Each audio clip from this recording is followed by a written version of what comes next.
All right, so to begin with, we're going to talk about the sinuses, okay? And we have this nice little sinus model for really the nasal sinuses and the paranasal sinuses. Now, all of the paranasal sinuses are actually not shown on this particular diagram. We can see here the little study card, which is a nice tool for you to be able to use. This is the actual model. I will give you the actual model on the test. You won't have the little chart at all, the little key. So to begin with, we'll talk about the two sinuses you can actually see on the model. So you can see here the maxillary sinuses and the ethmoidal air cells are not visible on the model. They're just on this little diagram.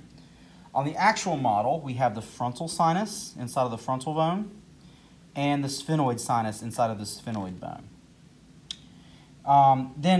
Next we list the nasal septum. So because this, the way this sagittal cut is done as a mid-sagittal cut, we can't see the nasal septum. It would actually sit basically roughly where my pen is. So to find that, we're actually going to have to move on to Hugh, okay, in the Hugh model.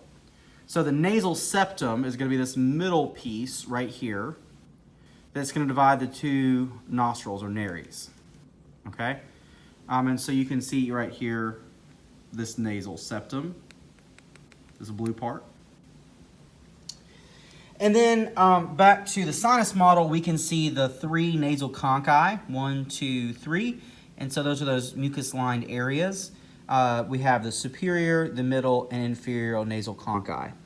Concha is singular.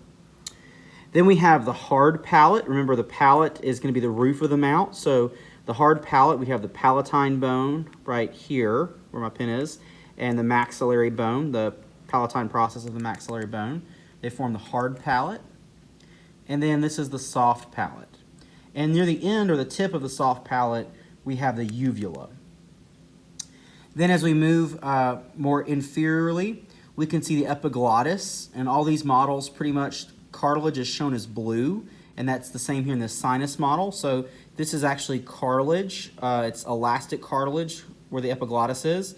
That's that little flap that can close over the larynx to protect the airways when swallowing, okay? And then we have the esophagus. So this is the esophagus right here, this lower section as we're going towards the stomach. And then this would be the trachea coming this direction.